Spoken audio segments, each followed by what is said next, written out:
¿Cómo están? Muy buenos días. Qué gusto que nos acompañen en esta mañana de domingo, donde siempre tocamos temas muy interesantes.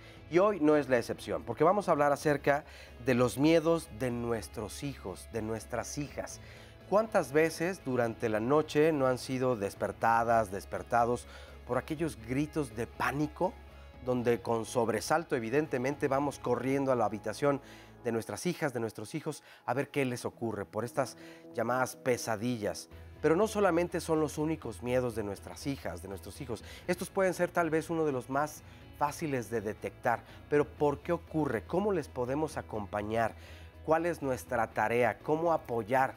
Tú tal vez viviste de niña o de niño también estos miedos y los compartes con tus hijos, o prefieres callarlos porque entonces piensas que pues esos son temores que solamente pertenecen a la infancia, y si tú los viviste entonces te desacreditas ante ellos. Es un tema súper interesante y ojalá nos puedan acompañar a lo largo de estos 60 minutos. En ausencia de mi compañera Sandra González Rula, a quien le mando un saludo muy cariñoso y que la próxima semana estará aquí de nuevo con nosotros. Esto es Domingo de Diálogos y con esto comenzamos. ¿Te ha sucedido que en medio de la oscuridad de la noche escuchas una vocecita que dice: mamá, papá, ¿puedo dormir con ustedes? Es que tengo miedo. Y si no es el miedo a dormir solos, entonces es el temor a los perros, o el pánico a nadar, o a quedarse a dormir en casa de los primos, o hasta el miedo a las cosas aparentemente sencillas como jugar con otros niños. Los niños y las niñas van aprendiendo sobre su mundo y es natural que sientan miedo frente a lo desconocido. Y por ello, más que un signo de debilidad y cobardía, es una emoción con una función adaptativa. Bueno, a ver, una función adaptativa. Vamos a ir barajando poco a poco todo esto, porque pareciera algo complejo, sin embargo, de verdad tiene, creo que, una función muy importante, el miedo, como acabamos de escuchar. Pero para escucharlo de voces expertas, pues déjenme presentarles a nuestros especialistas. Está con nosotros Monique Cepeda. Ella es ponente, tallerista, capacitadora, escritora y terapeuta, con especialidad en niños, adolescentes y adultos en temas de equidad de género, prevención de violencia y desarrollo. Y también promotora de la lectura en distintos medios y autora de un montón de títulos, justamente pues con toda la intención de abarcar las distintas y más importantes problemáticas tanto de la niñez como de la adolescencia y desde luego, bueno, de la vida adulta. Y también está con nosotros Francisco Jiménez Mora. Él es psicoanalista y director del Centro de Atención Psicológica Integral. Francisco, ¿cómo estás? Muy buenos días. Muy bien, Oscar, buenos días. Oigan, pues qué gusto tenerlos aquí. Acabamos de escuchar entonces esta introducción donde nos habla acerca de que el miedo cumple una función específica, pero explíquenos de qué trata, para qué existe el miedo y sobre todo en la vida de los infantes. El miedo, yo diría, Francisco, y si agregarás, me dirás, pues una característica humana necesaria para la preservación de la vida. Nos vuelve prudentes, nos vuelve cuidadosos. Sin embargo, en ciertas etapas del desarrollo, pues es muy doloroso para el niño que lo está viviendo, ¿no? Estas pesadillas de las que hablaba nuestro teaser toman una dimensión real. Para nosotros adultos es fácil, digamos, determinar la diferencia entre lo real y lo fantástico. Para un chico no tanto. Entonces, allí la función de acompañamiento de los padres es fundamental, que por favor escuchen esos miedos, que los dejen hablar de ellos, que los acompañen, por supuesto que los tranquilicen, ¿no? Asegurándoles que no pasa nada, que no hay monstruos, pero que sobre todo los dejen hablar de ellos. Generalmente los adultos tenemos prisa y nos parece que tenemos que salir rápido de ese trámite, ¿no? Y somos muy dados a descalificar, sí, ¿no? Porque cuando una idea entonces no cuadra con el mundo adulto, inmediatamente por esta, y sobre todo creo que hoy en día con esta comunidad o con esta ideología de la fluidez y de lo inmediato, ¿no? somos como, o queremos ser más prácticos y desestimamos rápidamente las cosas, sobre todo tratándose de los niños. No diría que solamente en esta época, yo creo que desde hace mucho tiempo, yo creo que sí. la voz de las niñas y los niños siempre ha sido como acallada, como poco validada. Correcto. Y realmente les hace mucho daño. Pero a ver, entonces, Francisco, además de lo que decía Monique, el miedo creo que tiene varias funciones y nos hace actuar de muy diversas formas. Hay niñas y niños que pueden quedarse paralizados. O lo pueden expresar de muy diferentes formas. ¿Qué pasa cuando vemos a nuestra hija o nuestro hijo sin moverse? ¿Lo podemos confundir con miedo o esta incapacidad de comunicarse y compartir con los demás? O con ansiedad o con cierta introversión de repente. Vamos a partir un poco del punto, agregando a lo que Monique comentaba hace un momento. El miedo tiene la función de ser como preventivo. La mayor parte de la gente tenemos temor, y sobre todo los niños, tenemos temor a lo peligroso, a cuestiones que pueden poner en riesgo nuestra vida, que pueden poner en riesgo a nuestra familia o que nos podemos hacer como cierto daño. Son los primeros temores que se desencadenan y esto es una reacción particularmente neurológica que tenemos todos de nacimiento con el fin de preservar la vida, como lo decía Monique. Sin embargo, hay que empezar como a distinguir. ¿Qué sucede? Hay etapas del desarrollo, en el caso de los niños a partir de los 3 años hasta incluso los 12 años antes de entrar a la adolescencia, que permanecen los que se empiezan a desarrollar ciertos temores muy específicos. Monique comentaba hace un momento, es importante darle oportunidad al niño de hablar de qué sucede. Sin embargo, vamos a partir también de la explicación quizá desde la perspectiva adulta. La mayor parte de los temores ya muy específicos que podemos llegar a tener son en función de situaciones o cosas que nosotros no terminamos de entender. Lo mismo sucede con el niño. ¿Qué pasa? Conforme van creciendo los niños, conforme van desarrollándose, empiezan a acercarse gradualmente a percibir la realidad. Es decir, se empiezan a percatar que existe la muerte, que existe el peligro, que existen personas peligrosas o situaciones que los pueden poner en un peligro o en un daño, o sobre todo acercándolos a las pérdidas. Entonces, los niños de alguna otra manera, el mecanismo que ellos utilizan para tratar de explicarse mentalmente o dentro de ellos las situaciones que están viviendo en el afuera, suelen desarrollar todo este tipo de circunstancias. Entonces, por ejemplo, se puede convertir en una situación a los fantasmas, ¿no? Al temor de que algún monstruo salga debajo de la cama. Por lo regular puede estar relacionado con que el niño, curiosamente, en ese momento está solo. Si nosotros nos detenemos a observar realmente el desarrollo tanto de los miedos específicos como de algunos temores de los niños, nos vamos a percatar que tienen que ver con momentos en los que ellos se encuentran particularmente solos. Y hay que hacer caso, es decir, hay que escuchar mucho, porque no siempre nos están diciendo textualmente lo que ocurre. Claro. Para eso, en ocasiones no sabemos cómo interpretarlo y la ayuda de los expertos y las expertas, desde luego, es muy necesaria. Vamos a hacer una breve pausa, pero regresamos inmediatamente, no se vayan. Nadie es tan valiente que no se ve perturbado por algo inesperado. Julio César, político y militar romano del siglo I a.C.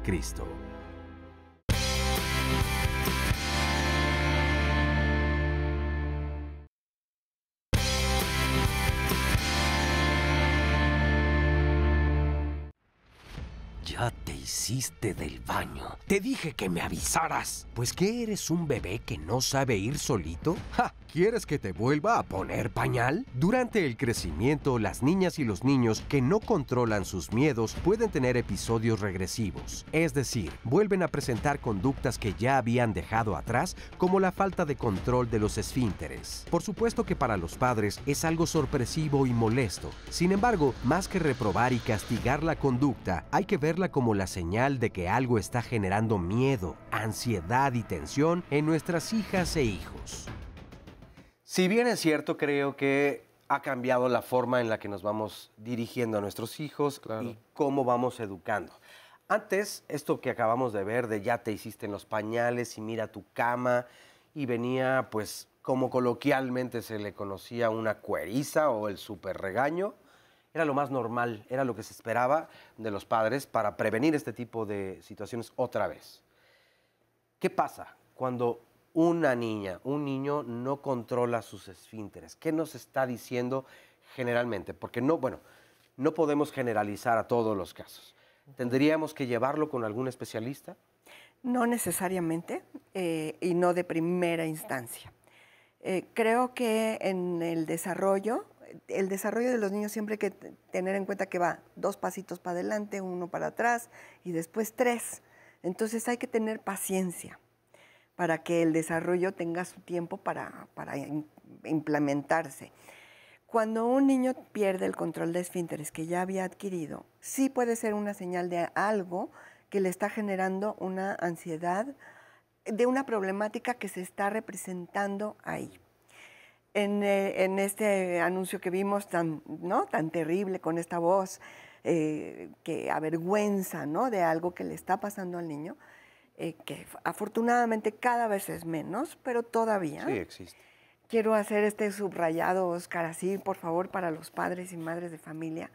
Criar con vergüenza, criar humillando, es contraproducente. Ni mejora la conducta, ni la elimina, y sí lastima el proceso de desarrollo de la personalidad.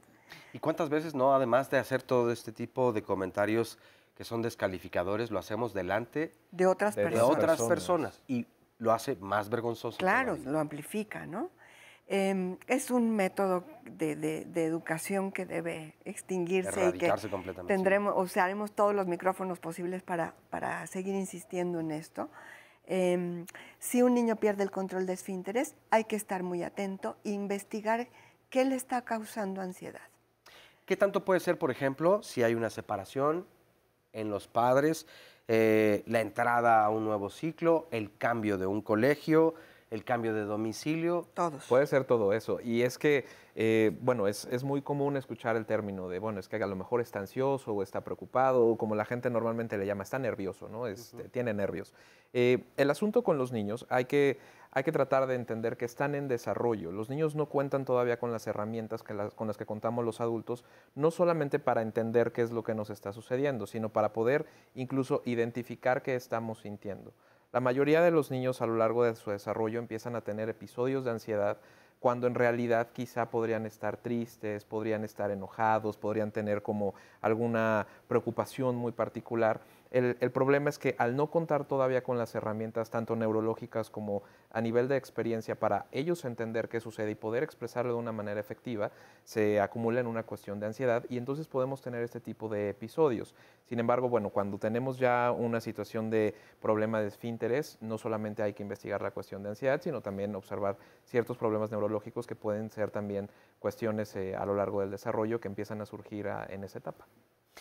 ¿Qué tanto la confianza que les vayamos otorgando Mucha. ayuda precisamente a que todos estos comportamientos regresivos vayan pues acabándose o más bien superándose, ¿no? Poco a poco? Yo creo que es la confianza básica en la vida, como decía Erik Erikson, es como el primer regalo que le puedes dar a tu hijo, ¿no? De decir, ay, ¿te hiciste pipí? No pasa nada, lo vas a volver a lograr. Con esa sola frase, lo que se está instalando es, bueno, no es tan grave, los errores se remedian, yo puedo reparar lo que me pasó. O sea, hay una creencia en que vas a mejorar. Y eso siembra a un individuo en la vida con otras bases, ¿no? Con mayor seguridad. Con más seguridad. Y es que, perdón, es importante también mencionar, de repente ahora que veíamos un poco en el teaser y estamos hablando quizá de padres de la vieja escuela que en lugar de dar calma regañaban y se metían en más problemas con el niño, hoy en día, si bien, como bien lo dice Monique, se trata de ser más empáticos con el niño, poder tratar de entender qué es lo que le sucede y también nuestra labor como padres es colaborar a explicarle un poquito. Es decir, recibir la angustia que el niño está sintiendo y poder explicarle, a lo mejor te pasa esto, a lo mejor te sucede esto. Es decir, tratar de darle uno mismo las herramientas para que el niño se pueda explicar. Ahora, en la parte de la confianza y de la comunicación, algo que colabora mucho y que se ha observado es que los papás también puedan hablar de lo suyo con los niños. Que le digan, mira, ¿te da miedo esto? ¿Qué crees? A mí me da miedo que me corran del trabajo, ¿no? O sea, claro. Es decir, que lo puedan poner en una situación no normalizada, pero sí de alguna otra manera más humana. El poder decir, mira, lo que tú sientes, yo también lo siento en algún momento. Y eso no quiere decir que nos vaya a desbordar a los dos. ¿Y lo tienes que dejar en ese momento de tu vida o también puedes compararlo con experiencias vividas durante la infancia? Como también. Tener la empatía de decir, a mí me pasaba lo mismo y tu abuelita o tu abuelito no sabes cómo me regañaba, pero hoy yo quiero tener esta charla contigo y entonces que nos compartamos más. Oigan, a ver, y otra pregunta es, ¿en qué etapa, durante qué edad es común que entonces todavía el control de los esfínteres no se haya desarrollado y entonces pues Puedan haber esos accidentes. y aparecer entonces esta enuresis, que es la orina, Enuresis. y la encopresis, que son los excrementos? 3 a 5 años aproximadamente. Es decir, digamos que es el periodo todavía en el que el niño, nosotros esperaríamos que a los 3 años el niño ya sepa al menos avisar o incluso ya pueda ir al baño solo.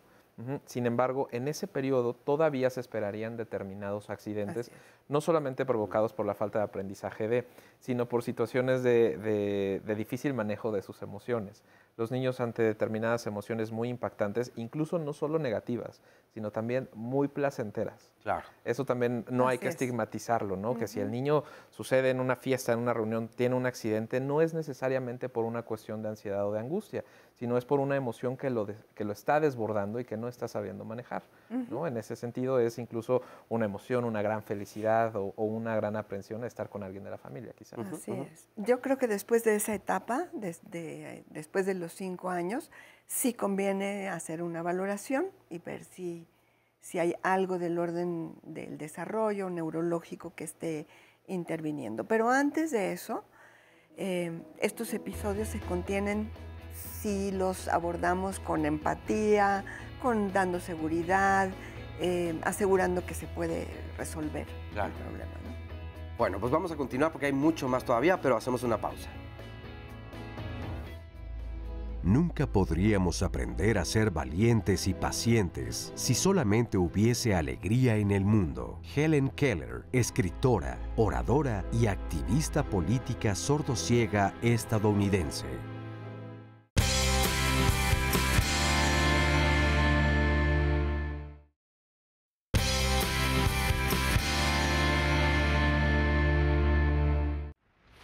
¿Te has fijado que las niñas y los niños conforme van creciendo cambian de miedos? Por ejemplo, los niños de 2 años pueden tener miedo a las personas extrañas, los de 3 o 4 años a las máscaras o muñecos, mientras que los niños de 4 o 5 años pueden tener miedo a los fantasmas y los más grandes, miedo a que sus padres mueran. Conforme crecemos, los seres humanos generamos miedos más complejos y relacionados con situaciones reales.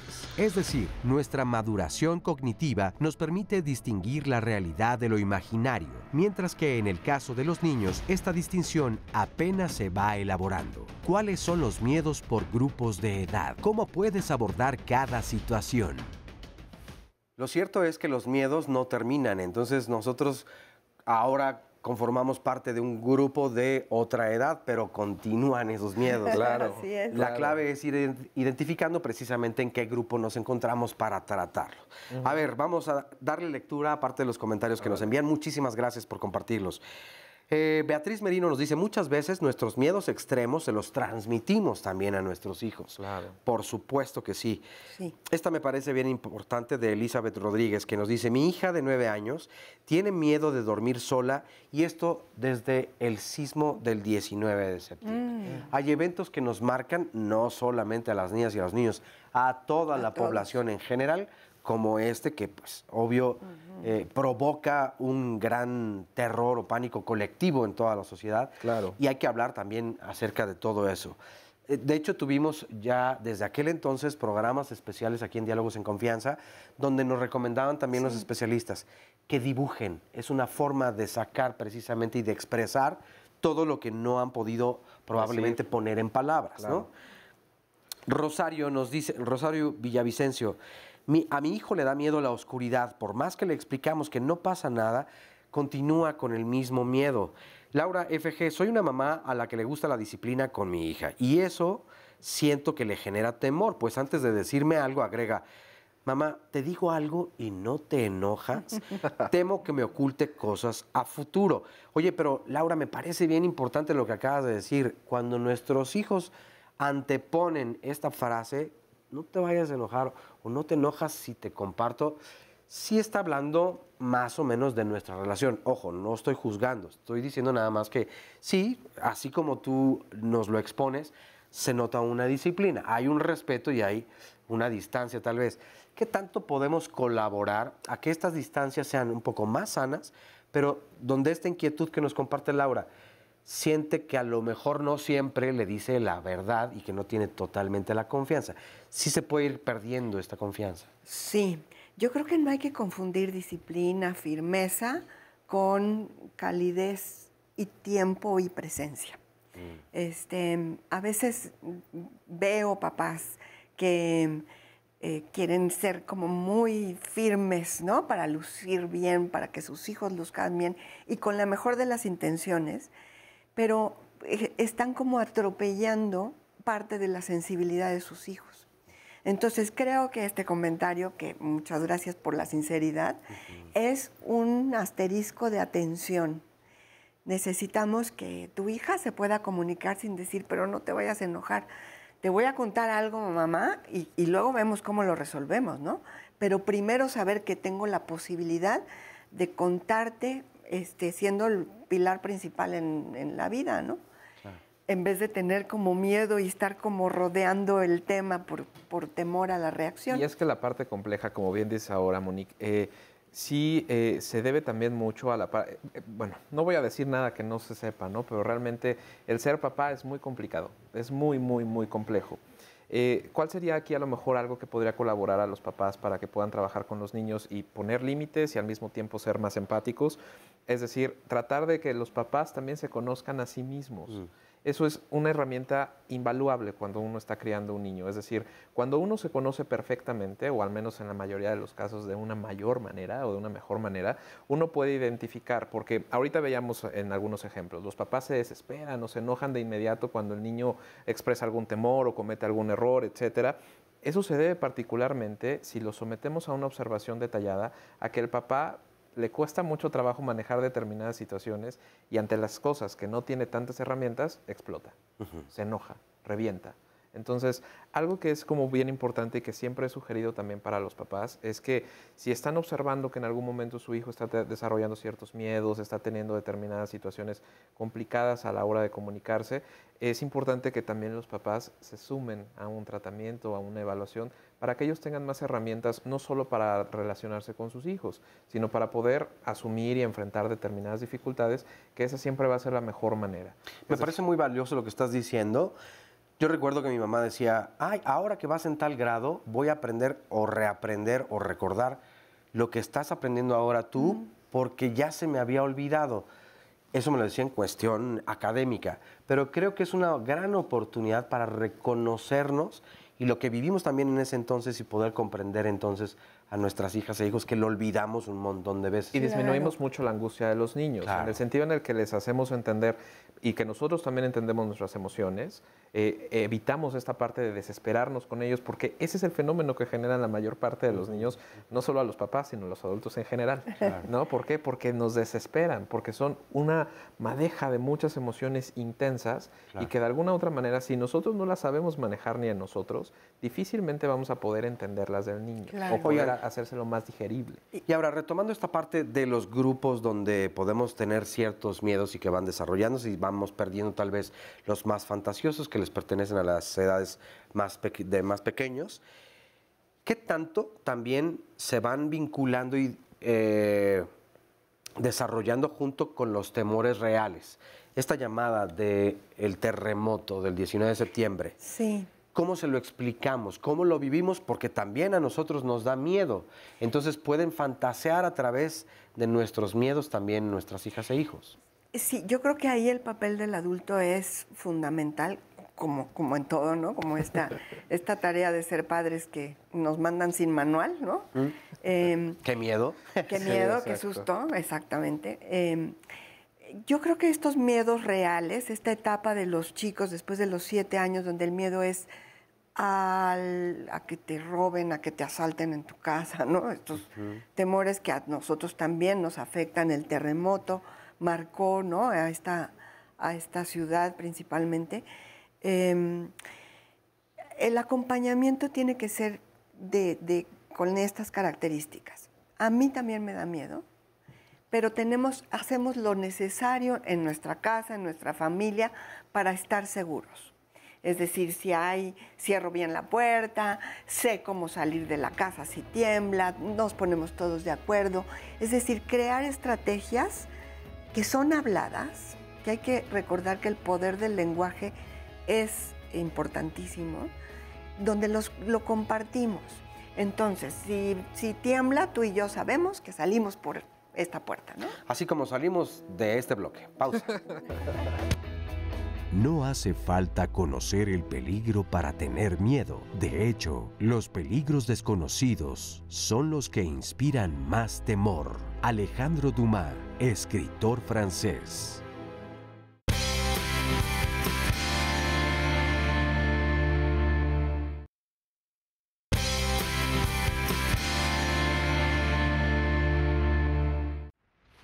¡Ay, hijo, qué gallina eres! ¿Ya vieron que la nenita le tiene miedo al balón de fútbol? A ver, hija, ¿a poco le tienes miedo al agua? O te avientas o te aviento. Y ahí sí vas a ver lo que es tener miedo. Muchos padres y madres de familia educan a través del miedo y de la ridiculización. Creen que el miedo es sinónimo de cobardía o de debilidad moral. Y eso, en lugar de ayudar a niñas y niños, no hace más que empeorar la situación. ¿Te has dado cuenta si usas el miedo como una forma de educar a tus hijas e hijos? ¿Cuántas veces no hemos escuchado que hay personas que requieren de un empujoncito para atreverse a hacer pues lo que tal vez no se atreverían? Porque pues le tenemos miedo a lo desconocido.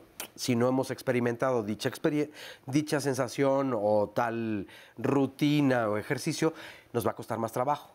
Pero a veces esos empujones son muy violentos, como acabamos de escuchar varias de las típicas frases que antes se decían y todavía se siguen haciendo, pero ya mucho menos. ¿Cómo afectamos a la niñez con este tipo de cuestiones y descalificaciones donde, gallina, y sobre todo aquí hay connotaciones de género que tienen Del terror. muchísimo que ver en la formación de esta inequidad de género existente, lamentablemente. ¿Sabes cuál? Adelante. Todavía hay padres que dicen esto, ¿no? Nenita, cuando su hijo varón no se atreve a hacer una cosa, que es un descalificativo inaceptable, ¿no? Por ningún lado podemos. O a la inversa, si como niña demuestras demasiado valor, entonces, ay. Claro. Entonces, yo creo que ahí debemos también hacer como un hincapié. La crianza, ¿qué queremos? Queremos niños seguros. Y para obtenerlo, la humillación es el peor camino. Están perdiendo el tiempo, la energía, están dañando su relación. Inviertan en otra cosa, porque por ese camino no vamos a llegar a lo que queremos. Niños seguros de sí mismos, que se aventuren a hacer ciertas cosas con precaución, niños con juicio, ¿no? Que puedan tomar unas decisiones en ciertos momentos, sobre todo cuando no estamos ahí. Entonces, criar a través de la vergüenza o reprimir a través del miedo son herramientas muy dañinas que debemos como eliminar, ¿no? Claro. Como borrar de Y es plano. que la mayor parte de la gente tiene, incluso relaciona el temor con debilidad, ¿no? Y eso es algo que lamentablemente a las emociones negativas les ha tocado cargar siempre, ¿no? Que si te enojas o te pones triste por tal circunstancia, es que eres débil y no aguantas. Si te da miedo tal cosa, es que eres débil. Es decir, aquí el asunto realmente, como bien lo dice Monique, el punto es tratar de transmitir una mayor seguridad a los niños. Y no hay mayor seguridad que poder conocerse a uno a sí mismo, el poder ser franco y honesto con lo que uno puede estar sintiendo o pensando, ¿no? ¿Qué diferencia a lo mejor en un grupo de adultos que uno pueda decir, vamos a tal situación, ¿no? Vamos a tirarnos del bungee todos? Si uno dice, yo no voy, a mí me da miedo, los espero abajo, ¿no? Es decir, esperamos a lo mejor a alguien que dijera, no, es que atrévete, lo vamos a hacer todos. Sin embargo, es una persona que se conoce muy bien, que no tiene reparo en poder decir, mira, eso a mí me da temor, es una sensación que me desagrada, pero voy, los acompaño y los espero abajo, ¿no? Claro. Es decir, no se incapacita. Aquí la gran diferencia justamente de crear con vergüenza o crear como con determinada sensación de que los miedos o que determinadas emociones negativas son sinónimo de debilidad, ahí es donde viene el problema. Voy a poner un ejemplo donde tal vez pueda ayudar a que mamás y papás se ubiquen en una situación. Yo no sé si actué bien o mal, pero me voy a poner de pechito completamente. Órale. Y a ver qué opinan ustedes.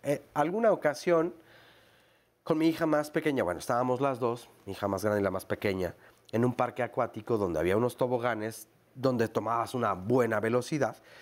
A mi hija pequeña le daba mucho temor y le dije, a ver, Acompáñanos. No tienes que arrojarte necesariamente. Acompáñanos. Lo observas y ya tomas la decisión. Ok, no lo quiero hacer, no lo quiero hacer, no lo quiero hacer. Hablé con ella porque sí le vi que empezó a generársele una ansiedad y le dije, mira, estoy completamente de acuerdo contigo, valido tu emoción, no quiero negarla ni hacerla menos. Pero probablemente te pierdas de una experiencia de la cual te puedas divertir mucho. Eso yo no lo sé, pero tampoco lo sabes tú.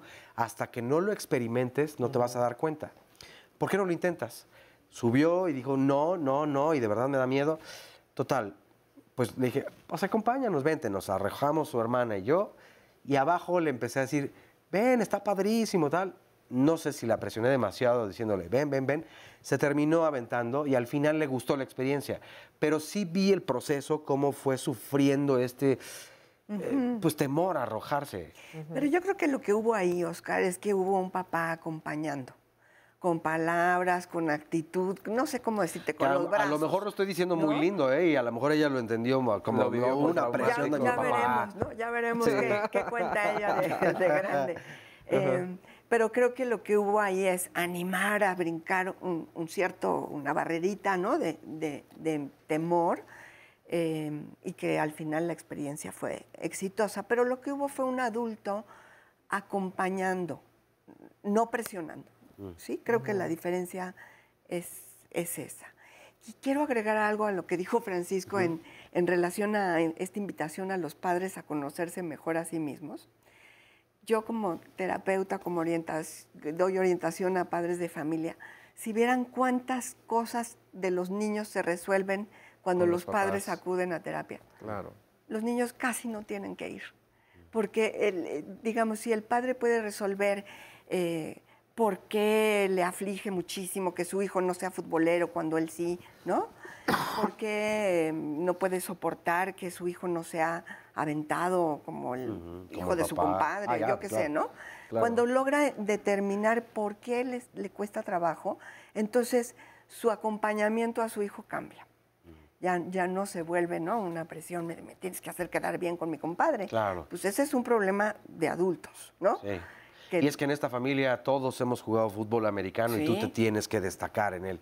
Pues está en el derecho de decir, yo seré el primero de los Martínez, González, Virués, que no juegue ese deporte.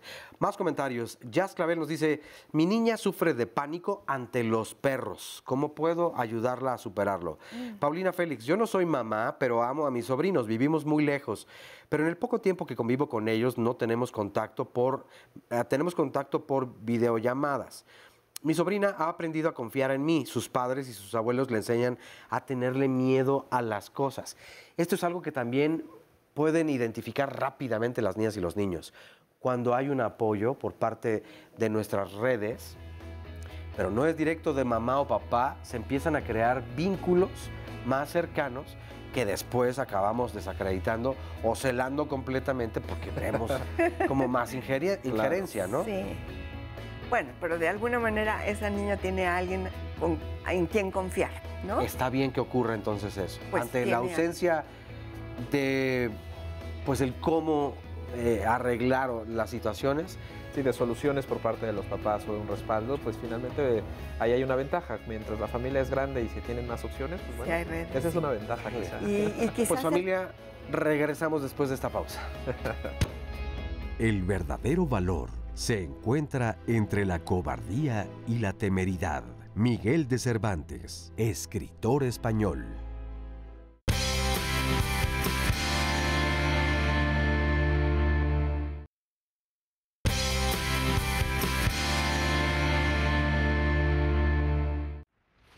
Cuando sabes lo que eres capaz de hacer, te enfrentas a las situaciones con confianza, ¿verdad? Pues algo similar sucede con tus hijos e hijas. Cuando les ayudas a identificar no solo las causas de sus miedos, sino sus habilidades y sus capacidades, les están brindando una gran base para trascender sus miedos. Si tus hijos tienen miedo, ¿les ayudas a poner en palabras lo que sienten? ¿En qué medida el hablar y aprender sobre ellos mismos y sus sentimientos puede ayudarles a reducir sus miedos?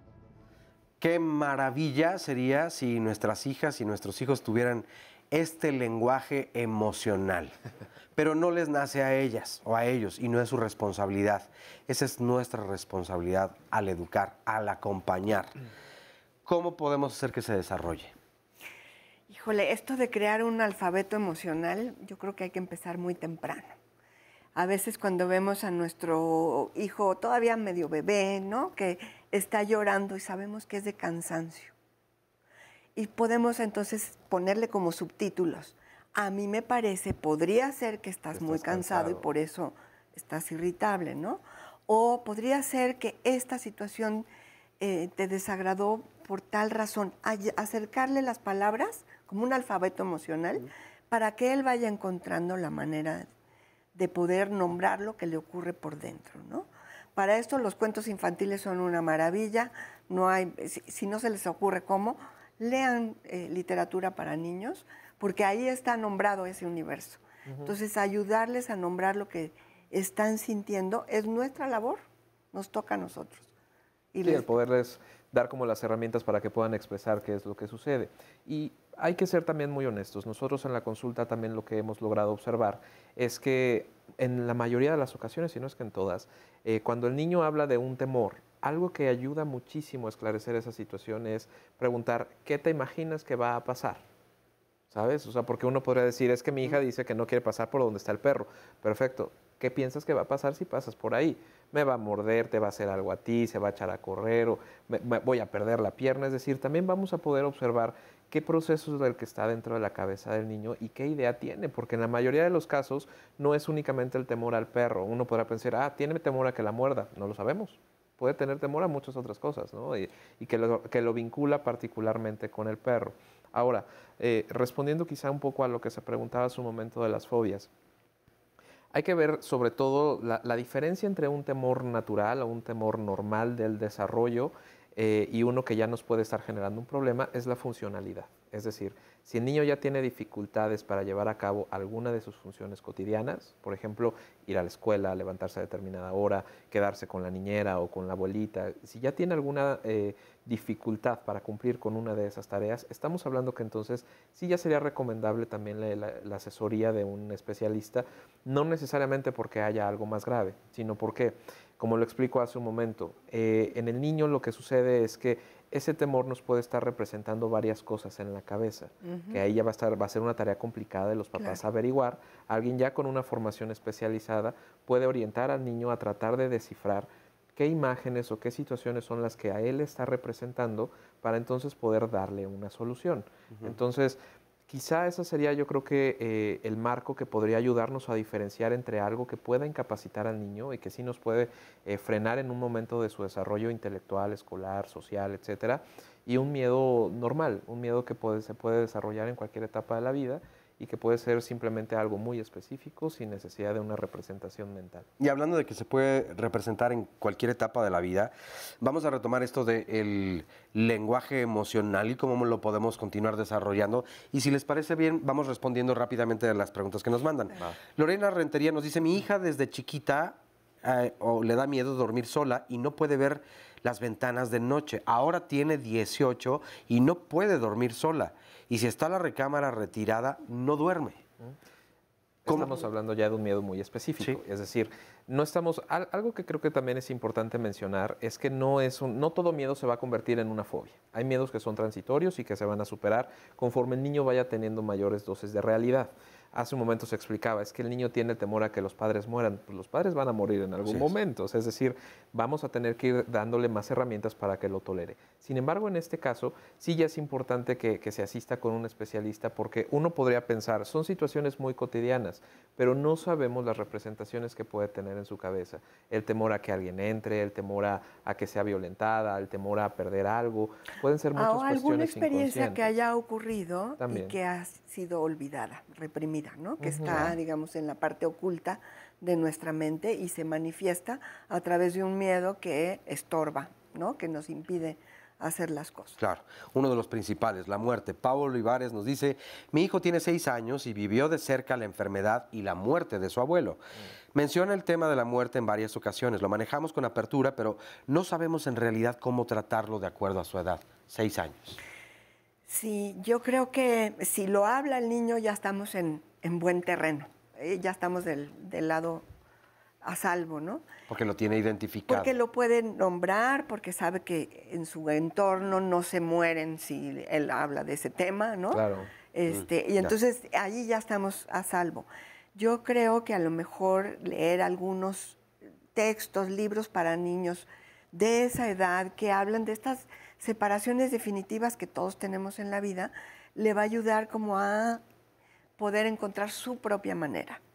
Ahorita, por lo pronto, yo creo que la familia sea aceptante de que él hable de eso, ya es muy buena noticia. Claro. A lo mejor que dibuje al abuelo lo que recuerda, lo que más le gustaba.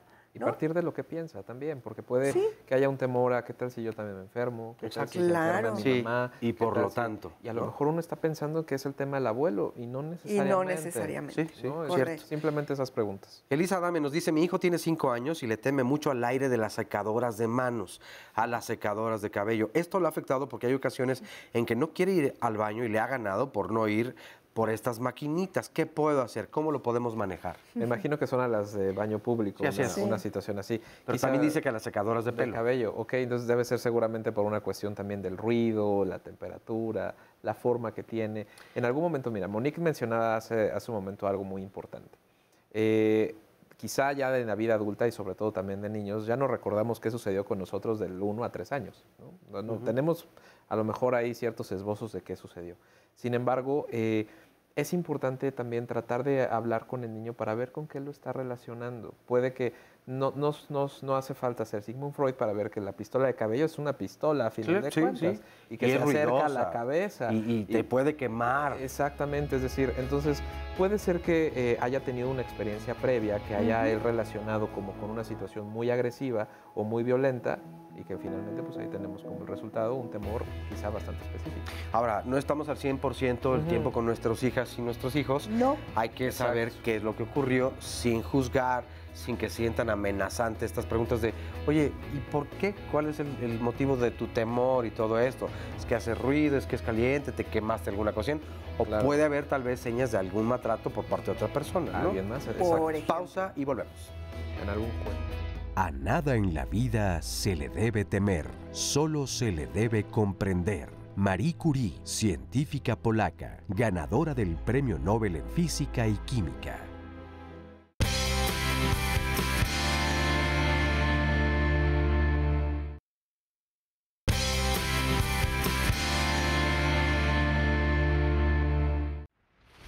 ¿Quieres saber cómo puedes entonces ayudar a tus hijos con sus miedos? Leer cuentos acordes con su edad, ayudarles a comprender y distinguir lo real de lo imaginario, dialogar con ellos, no ridiculizar, minimizar ni burlarte de lo que piensan, son, entre otras cosas, las formas en que puedes ayudar a que tus hijas e hijos superen sus temores. Y esa yo creo que es nuestra principal intención, que nuestras hijas y nuestros hijos superen sus temores, Claro. porque los van a vivir Claro. y los continuarán viviendo y los seguimos viviendo nosotros.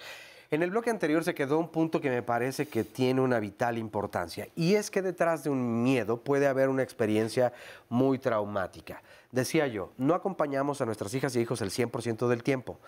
¿Qué pudo haber ocurrido que yo desconozco? Puede haber una situación incluso de abuso, de violencia hacia nuestras hijas, que nos decían hace un momento durante la pausa, el baño encierra tal vez muchos secretos, muchas cosas, y a lo mejor se accionó la máquina de secar las manos. No estoy diciendo que eso haya ocurrido, pero así funciona muchas veces también el inconsciente. Así es. ¿Por qué le temo a esto? ¿Qué pasó en un momento de mi vida donde estaba presente este elemento?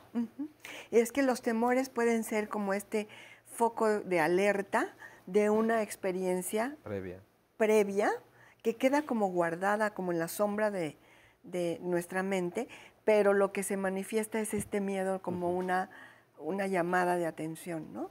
Entonces, bueno, ahí sí conviene orientarse con un especialista para poder accesar a esa experiencia que a lo mejor fue parcialmente olvidada. Claro. Y tener como mucho cuidado. Vamos, no descartar lo que puede estar diciendo. Este es bien interesante, lo voy a hacer como un anónimo. Dice, estoy viendo el programa de hoy, Miedos de nuestros hijos, y quiero compartir lo que sucede con mi hijo de 9 años. Sucede que él le tiene miedo a casi todo, es muy tímido y con base a esos miedos se hace popó a la hora que sea y donde sea. Le tiene mucho miedo a los baños, a quedarse solo, a hablar y a hacer. A veces siento que a vivir también, así de extremo, por lo que me platica y siente. Ya lo llevé a terapia psicológica y hasta el momento no ha servido. Él ya no quiere ir al psicólogo y ya no sé qué hacer. He hablado tranquila con él y de igual forma también lo he regañado y me preocupa porque falta menos para que entre a la secundaria y sigue con ese problema y sucedan otras cosas que le sigan afectando en la autoestima y seguridad, que de hecho no tiene o la veo muy baja. ¿Cómo puedo ayudarlo? ¿Qué hago? Ya va a entrar, por lo que nos comparte, a la secundaria, a la adolescencia. Es un preadolescente y no hay un control de esfínteres. Ahora, esto que nos comparte, de verdad, muchísimas gracias por hacerlo. Gracias. Ya asistió a una terapia y no le funcionó. Eso es importante decirlo.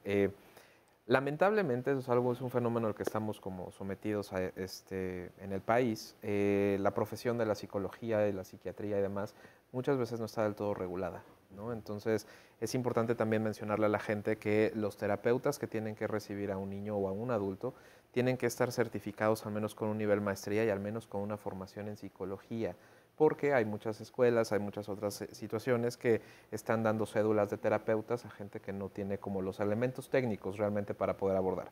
Ahora, ¿por qué menciono esto? Es probable que con el terapeuta también uno tiene que establecer un vínculo bien cercano y no todos los terapeutas son iguales.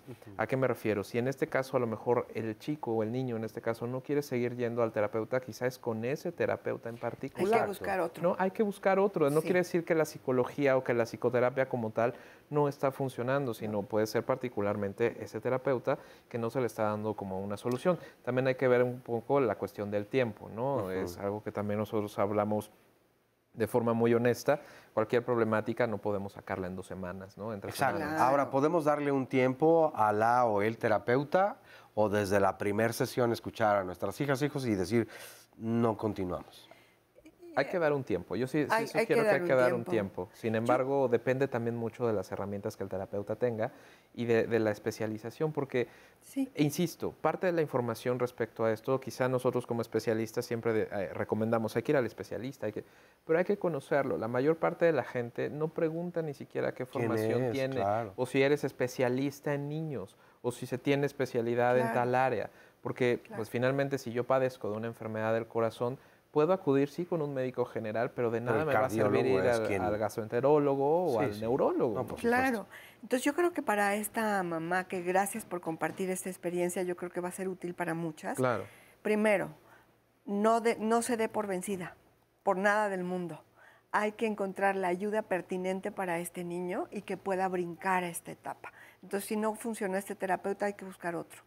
A lo mejor una valoración neurológica no está de más, claro, pero lo que nos está diciendo este comportamiento es que hay una experiencia que fue intolerable. Claro. En algún momento hay que poner mucha atención. Nos quedan ya pocos minutos.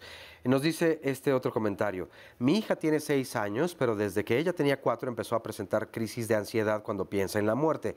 Ha pasado las 2 muertes de sus abuelos y cuando le pregunto a qué le teme, en el caso de la muerte me dice que a no respirar o a no recordar. Y le pregunta en qué nos convertimos cuando morimos, que tiene miedo a volverse nada. Y por más que intento explicarle que es un proceso natural y que solo nos vamos a transformar, le digo que a mí me gustaría ser una mariposa. Ella no puede controlarse y llora muy feo. Me dice que no se quiere morir. ¿Qué puedo hacer, por favor? Tiene 6 años. Y bueno, parte ya esto, vamos concluyendo porque quedan pocos minutos. ¿Cómo podemos reforzar también el que hay un área de valor en cada hija, en cada hijo y en cada persona, desde luego, ¿no?